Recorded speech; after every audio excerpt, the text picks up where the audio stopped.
طالب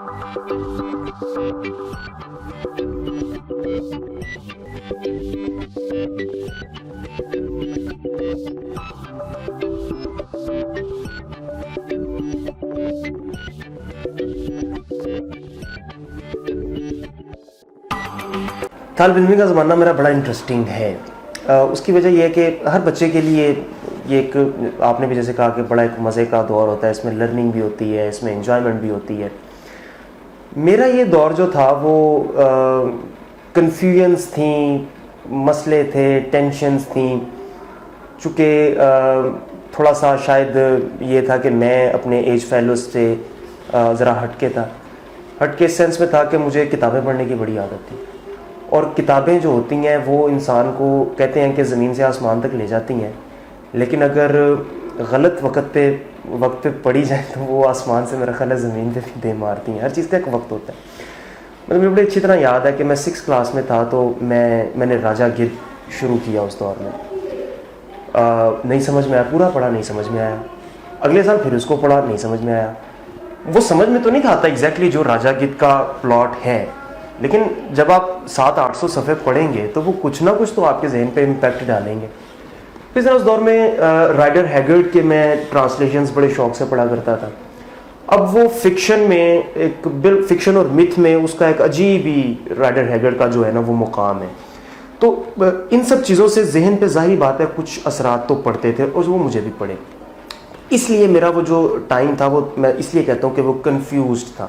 مطلب مجھے چیزیں کنفیوز کرتی تھیں، مجھے بڑوں کی باتیں کنفیوز کرتی تھیں، مجھے یہ چیزیں کنفیوز کرتی تھیں کہ گھر میں جو ہے وہ تعلیم تو یہ دی جاتی ہے کہ جھوٹ نہیں بولنا. مطلب یہ صرف میرے گھر میں نہیں، یہ اوور آل پوری سوسائٹی میں ہے، لیکن گھر کے اندر بھی جو ہے وہ جھوٹ چل رہا ہے.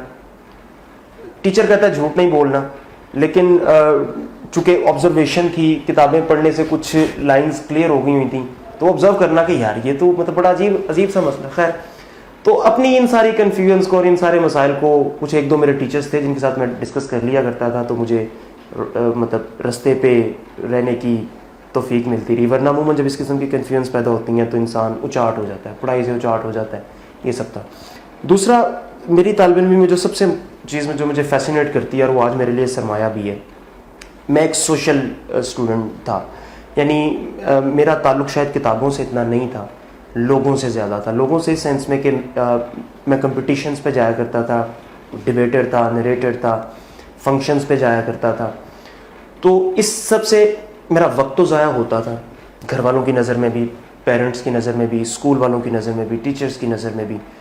مطلب جو ایکسٹرا کریکولر انچارج تھے وہ تو میرے سے بہت خوش ہو جاتے تھے، لیکن کیمسٹری والے اور فزکس والے اور میتھ والے وہ مجھ سے تنگ رہتے تھے، پریشان. کوئی گریڈز نہیں تھا دے پاتا، وہ بھی ٹھیک تھے. گریڈ نہیں تھے جاتے تو ان کی بھی ظاہر ہے پرنسپل صاحب سے کلاس تو ہوتی ہوگی کہ آپ کا رزلٹ گر رہا ہے، اس اسٹوڈنٹ کے مارکس نہیں آ رہے تو اس کے نہیں آ رہے. تو میں گریڈز تو نہیں لے پایا، لیکن آج میں جتنا کچھ بھی حاصل کر پایا ہوں یا جہاں تک بھی پہنچ پایا ہوں، میں سمجھتا ہوں کہ مجھے میرے اسی سوشل سرکل نے آج یہاں تک پہنچایا. مجھے آج بھی بڑی اچھی طرح یاد ہے کہ میرا اسکول میں جب پہلا دن تھا 6 میں ایڈمیشن ہوا میرا میرے اسکول میں. تو ہمارے اسکول میں چونکہ ایکسٹرا کریکولر ایکٹیویٹیز کے اوپر بہت زیادہ فوکس تھا.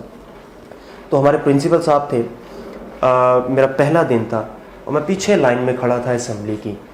تو انہوں نے ایسے ہی رینڈم واک کرتے ہوئے مجھے نکالا اور اسٹیج پہ کھڑا کر دیا اور مجھے کہا کہ اس موضوع پہ آپ کچھ بولیے. انہوں نے مجھے ایک موضوع سا دے دیا، مجھے کہا کہ اس پہ آپ کچھ بولیے.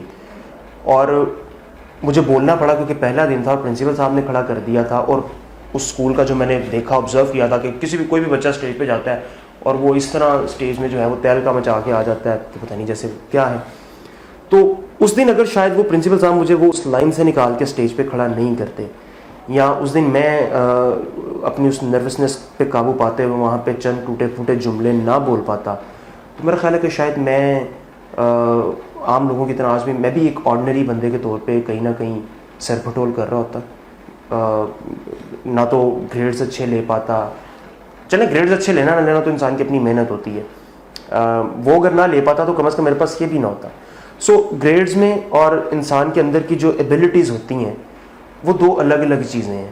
ہم ان کو ہمیشہ مکس اپ کر دیتے. تو مجھے اپنا زمانہ طالب علمی اس لیے اچھا لگتا ہے کہ میں بیک بینچر رہا، میں اچھا اسٹوڈنٹ تو نہیں بن سکا, میں اچھے گریڈس تو نہیں لے سکا, لیکن شاید یہ اللہ تعالیٰ کا احسان ہے میرے پہ کہ میرے اندر اللہ کی ذات نے اگر کچھ رکھا تھا تو اس میں بھی میرا کوئی کمال نہیں تھا, اور وہ کسی طرح پالش ہو گیا کچھ لوگوں کی بدولت, جیسے میں نے پرنسپل صاحب کا اپنے ذکر کیا, ان کی بدولت, اس میں بھی میرا کوئی کمال نہیں تھا.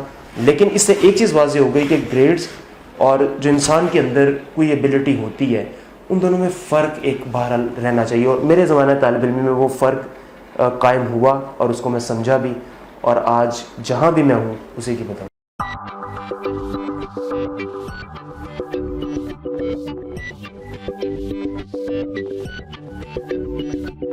اچھا, اسکول چھوڑنا تو نہیں تھا پڑا, ٹو بی ویری آنیسٹ مجھے نکال دیا گیا تھا. نکال مجھے اس لیے دیا گیا کیونکہ میں چونکہ ابھی جیسے میں بتا رہا تھا کہ میں فنکشنز زیادہ اٹینڈ کرتا تھا, کیونکہ ہمارا اسکول ان چیزوں پہ فوکس کرتا تھا, اس لیے تقریباً روزانہ کی بنیاد پہ ہر دوسرے تیسرے دن کہیں نہ کہیں سے انویٹیشن ہوتا تھا, کسی کمپٹیشن کا, کسی فنکشن کا, یا کچھ ایسی جگہیں تھیں جہاں پہ ریگولر بیسس پہ ایکسٹرا کریکولر ایکٹیویٹیز کے جو سیشنز تھے وہ منعقد ہوا کرتے تھے. جیسے حکیم سعید شہید کا جو ادارہ ہے ہمدرد, ان کی ایک نونہال اسمبلی ہے, اور اس کا بھی میں خصوصی ذکر کروں گا کیونکہ اس نے بھی مجھے میرے اس اندر جو اللہ تعالیٰ کی ذات نے چیز رکھی تھی اس کو پالش کرنے میں بہت اہم کردار ادا کیا تھا. تو میرا چونکہ دھیان ان چیزوں کی طرف زیادہ تھا, تو وقت کے ساتھ ساتھ زمانہ طالب علم میں اسکول میں ایک وقت ایسا بھی آیا کہ اسکول میں کچھ تبدیلیاں رونما ہوئیں, کچھ مینجمنٹ بدلی, کچھ اسکول کی پالیسیز بدلیں, تو میرے پہ یہ ایک تلوار لٹک گئی کہ مجھے اب اپنے گریڈز پہ جو ہے وہ زیادہ توجہ دینی پڑے گی, مجھے گریڈز دکھانے پڑیں گے. پہلے تو میرا گزارا ہو جاتا تھا کیونکہ گریڈ اگر اچھا نہیں بھی تھا آتا تو کم از کم میں کوئی کمپٹیشن جیت آتا تھا, کوئی میڈل سرٹیفکیٹ جیت آتا تھا, تو اسکول اس چیز کو برداشت کر لیتا تھا. اور یہ دنیا کے تمام ادارے کرتے ہیں, مطلب جی سی جیسا ادارہ بھی ہر سال ایڈمیشن کے وقت پورے پاکستان سے 3 اسٹوڈنٹ اسپورٹس بیس پہ لیتا ہے, گریڈ بیس پہ نہیں لیتا, میوزک بیس پہ لیتا ہے, ڈبیٹ بیس پہ لیتا ہے, قرات کی بیس پہ لیتا ہے. مطلب یہ ایک دنیا میں ہر آرگنائزیشن میں چلتی ہیں چیزیں. تو مجھے چونکہ اب گریڈز کی طرف زور دیا جانے لگا تھا, تو ایک تو وہ ایک عمر کا تقاضا تھا کہ ایک ضد اندر پیدا ہوگی کہ نہیں بھائی کیوں میں 3-4 سال سے ایک چیز کر رہا ہوں تو میرے پہ اب زور کیوں. شاید اگر اس وقت طریقہ کوئی اور اختیار کیا جاتا میرے اوپر تو میں گریڈز میں بھی چل جاتا. بہرحال تو وہ گریڈز میں نہ دکھا پایا, بار بار میرے گھر کال جاتی تھی, والد صاحب بھی بڑا میرے پہ ناراض رہنے لگے کہ تمہیں اسکول پڑھنے کے لیے بھیجا جاتا ہے. ایک وقت پھر ایسا بھی آیا کہ مجھے اسی بنیاد پہ اسکول سے نکال دیا گیا, اور اس کے بعد گھر میں نہیں بتا پایا کیونکہ مجھے ابا جی کی جانب سے ایک وارننگ تھی الٹیمیٹم تھا کہ اب تمہاری شکایت اگر اسکول سے آئے گی تو پھر میرے سے کوئی توقع نہ رکھنا. تو اس ڈر کے مارے, اس خوف کے مارے میں نے گھر بھی نہ بتایا. اب کروں کیا؟ تو میں نے کیا کرنا شروع کیا, میں نے ایک بنک کا ایک میرا سلسلہ, یعنی اسکول سے آپ غائب ہیں, غیر حاضر ہیں, گھر بھی آپ نے نہیں بتایا, تو میرا ایک وہ سلسلہ شروع ہو گیا. میرا خیال ہے کہ یہ چیز کوئی بہت اچھی نہیں ہے, قابل فخر بھی نہیں ہے, لیکن آپ پوچھ رہے تو میں بتا رہا ہوں. میں اسکول کے لیے گھر سے نکلتا تھا, میرے بیگ میں بکس ہوا کرتی تھیں, کورس کی بھی ہوتی تھیں, اور لیکن زیادہ تر دوسری ہوتی تھیں, میگزینس ڈائجسٹ ہوتے تھے اور دوسری کتابیں ہوتی تھیں. میں نے ایسے کسی رینڈم بس کو پکڑنا اور کسی دور دراز علاقے میں, مطلب آخری کونے میں لاہور سے باہر جو بسیں جاتی ہیں وہاں اتر جانا, کسی کھیت کھلیان میں بیٹھ جانا, نہر کے کنارے بیٹھ جانا, پارک میں بیٹھ جانا, اور بڑے مزے سے میں نے وہ ایک کتاب پوری کر لینی. یہ سلسلہ کچھ عرصہ چلا تو پھر تنگی ہونا شروع ہوئی کہ اتنے گھومنے پھرنے کے لیے پیسے چاہیے ہوتے ہیں, پیسے تو جیب میں ہے نہیں, کیا کریں. جیسے میں آپ کو بتا رہا تھا ہمارے اسکول میں ایک شعبہ تھا سائنس اینڈ ٹیکنالوجی کا, ہم اس میں پروجیکٹس کیا کرتے تھے جو ہر سال سائنس میوزیم جہاں پہ اینول آل پاکستان سائنس ماڈل کمپٹیشن ہوتا ہے وہاں ہم پارٹیسپیٹ کرتے تھے. تو ہمارا اسکول اس پہ بھی چونکہ توجہ دیتا تھا, باقاعدہ ہمارے ٹیچر تھے جو روبوٹک انجینئر تھے, ان کے ساتھ چونکہ میں نے وہ ماڈل بنایا تھا, میرے ماڈل نے آل پاکستان کمپٹیشن میں 3rd پرائز بھی ون کیا تھا, تو ان کے ساتھ میری ایک اچھی انڈرسٹینڈنگ تھی جو الحمدللہ آج بھی قائم ہے. تو میں نے اسکول ٹائمنگس کے بعد, یعنی سارا دن میں نے اسکول کا جو وقت تھا وہ ایسے کسی باغ باغیچے میں بسر کرنا, تاریخ سے لگاؤ تھا, ہسٹوریکل بلڈنگز میں جا کے, قلعے میں اور بادشاہی مسجد میں, اور ان سے ہٹ کے بے تحاشا لاہور میں ہسٹوریکل بلڈنگز ہیں چھوٹی چھوٹی جس کے بارے میں پتہ چلنا پہنچ جانا. تو 1-2 بجے تک جو اسکول آورز ہوتے ہیں وہ ایسی جگہوں پہ اسپینڈ کرنے میں نے. اس کے بعد میں نے اپنے ان ٹیچر کی ورک شاپ چلے جایا کرنا, ٹیکنالوجی میں انٹرسٹ لینا, ان سے سیکھا, پھر انہیں کے ساتھ کام کرنا شروع کیا. اس کام کی بدولت مجھے اتنے پیسے مل جاتے تھے کہ میرا جیب خرچ جو تھا وہ چل جاتا تھا.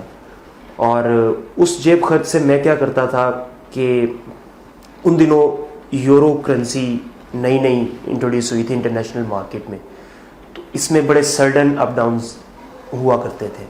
تو چونکہ اخبار روزانہ پڑھتا تھا گھر میں, چونکہ یہ ماحول تھا, والد صاحب چونکہ خود جرنلسٹ تھے, ادبی تھے, تو کتابیں, اخبارات, رسائل, میگزین یہ گھر میں ہمیشہ سے وافر دیکھے ہیں اور پڑھتے بھی رہے. تو ان چیزوں کا پتہ تھا.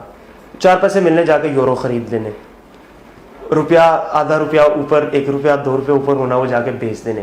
اس طرح سے وہ جو اس زمانے کا جیب خرچ تھا وہ میں نے اپنا مینٹین کیا. اور میٹریکولیشن کے فوراً بعد میں نے پڑھانا شروع کر دیا. 1-2 ٹیوشنز مجھے مل گئیں, وہاں سے پھر آگے اکیڈمی اور سلسلہ چل نکلا, تو جیب خرچ میرا وہاں سے الحمدللہ مینیج ہوتا.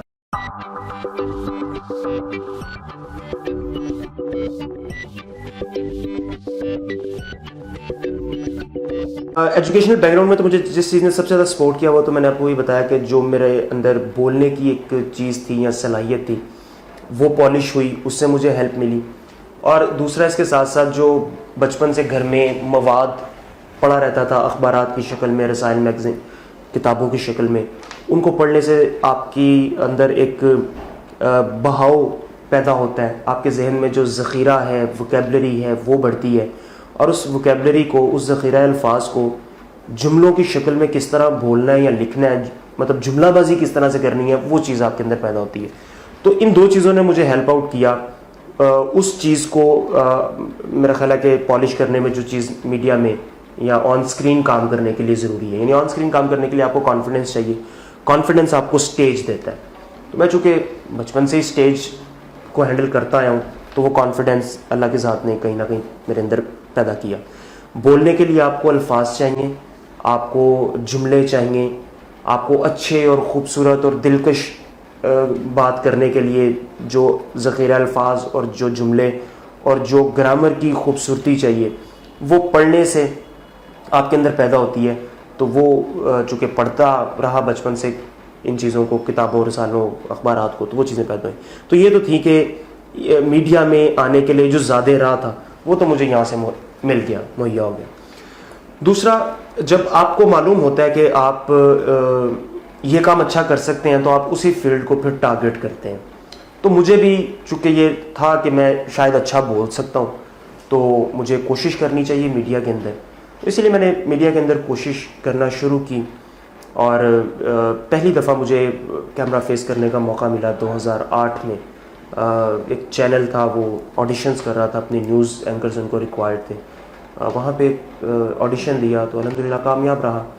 اور اس کے بعد اس چینل میں میں نے نیوز اینکرنگ کا آغاز کیا. لیکن شروع میں چونکہ اس فیلڈ کو, جیسے آپ نے کہا کہ بہت ڈائیورس فیلڈ ہے اور یہ بہت زیادہ آج کل اس کو فینٹیسائز بھی کیا جاتا ہے. جتنے بھی نوجوان بچے بچیاں ہیں ان کی کوشش ہے کہ وہ فیلڈ میں آئے اور اچھا پرفارم کریں. اس فیلڈ میں آنا تو شاید آسان ہے, لیکن اس میں سروائیو کرنا بگنر لیول پہ تھوڑا مشکل ہے. ہم اس سوچ کے ساتھ ذہن میں آتے ہیں کہ کیمرہ, اسکرین, چکا چون آتے ساتھ ہی مطلب پیسے بھی اچھے ملیں گے, شہرت بھی ملے گی, سب ملے گا, لیکن شاید ایسا نہیں ہے. آپ ان تو ہو جاتے ہیں فیلڈ میں, لیکن ان ہوتے ساتھ ہی جتنے سہانے سپنوں کے ساتھ آپ آتے ہیں وہ سارے چکنا چور ہو جاتے ہیں, کیونکہ ایک بہت لمبا ٹائم پیریڈ ہے جو آپ کو سروائیو کرنا پڑتا ہے. بعض دفعہ پیسے بھی نہیں ملتے, بغیر پیسوں کے بھی کام کرنا پڑتا ہے, لیکن وہ چیز آپ کو سکھا رہی ہوتی ہے. تو اگر تو آپ سیکھنے کی نیت سے آئے ہیں, یہ نیت لے کے آئے ہیں کہ میں سیکھوں گا, جیسے بھی حالات رہیں اس میں کھڑا رہوں گا, پھر تو آپ کھڑے بھی رہتے ہیں اور پھر اللہ کی ذات آپ کی مدد بھی کرتی ہے, آپ کو رستے بھی ملتے ہیں. لیکن اگر آپ اس سوچ کے ساتھ آئیں گے کہ آج آپ داخل ہوں اور کل آپ جو ہیں وہ ایک آئیکن بن جائیں, تو میرا خیال ایسا ممکن نہیں ہے. تو وہ چیز مجھے بھی برداشت کرنی پڑی اور اس سے میں ڈسہارٹ بھی ہوا اور میں نے فیلڈ چھوڑ دی. ایسا بھی وقت ہے کہ میں نے میڈیا چھوڑ دیا, میں واپس اپنی جو پریویس فیلڈ تھی ٹیچنگ, میں اس میں آ گیا, پڑھانا شروع کر دیا. لیکن تھوڑے عرصے بعد احساس ہوا کہ یہ میری غلطی تھی. تو غلطی کو سدھارنے کے لیے پھر دوبارہ کوششیں شروع کی. تو پھر آٹے دال کا بھاؤ اندازہ ہوا کہ آٹا دال کیا بھاؤ ہے. تو اس کے بعد لیکن پھر اللہ تعالیٰ نے کرم کیا, مجھے دوبارہ پھر چانس ملا, پھر نیوز سے شروع ہوا. پھر وقت نیوز پہ ایک کمپٹیشن ہوا تھا, اس کو تھرو آؤٹ دا کنٹری بڑا فوکس ملا. اس کمپٹیشن سے مجھے بہت سے رستے جو تھے وہ آگے ملے, کیونکہ میں اس میں ٹاپ 3 تک گیا تھا. اور اس کے بعد پھر ابھی میں کوہ نور میں چونکہ ایز این اینکر کام کر رہا ہوں. پھر یہاں سے مجھے آفر ہوئی, کیونکہ پروڈیوسر تھے ہمارے سائم شیخ صاحب, انہی کے ساتھ میں نے وہ پروگرام بھی کیا تھا. تو انہوں نے مجھے وہاں پہ بلوایا, انٹرویوز ہوئے, میرے 2-3 آڈیشنز ہوئے, اور اس کے بعد پھر الحمدللہ آج میں وہاں پہ.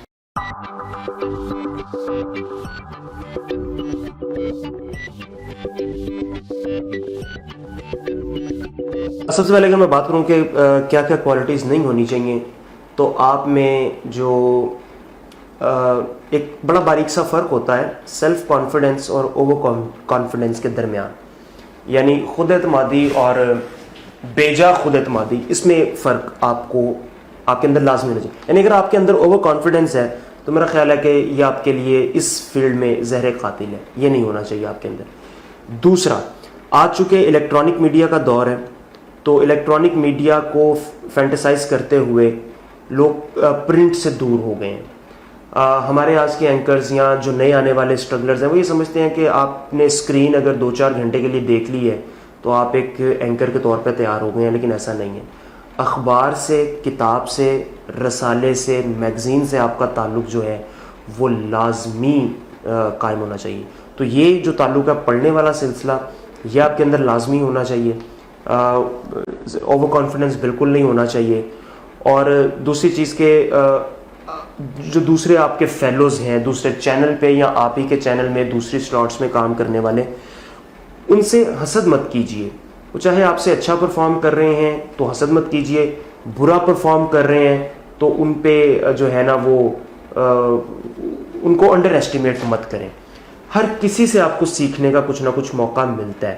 آپ ہر کسی, ہمارے اینکرز اپنا مطلب آپ نے پروگرام یا اپنا بلیٹن اگر کرنا ہے تو وہ تو ٹھیک ہے, دوسرے کا جیسے ٹائم شروع ہوگا تو آپ فوراً موبائل نکال لیں گے, یعنی اپنی جو روٹین ہے اپنی ایکٹیویٹی شروع کر دیں گے. میں یہ سمجھتا ہوں کہ آپ اپنا کرنے کے بعد جو دوسرا اینکر یا دوسرا بلیٹن ہو رہا ہے اس کو لازمی دیکھیے, کیونکہ اس سے آپ کے اندر ایک وہ صحت مندانہ قسم کی فضا پیدا ہوگی مقابلے کی.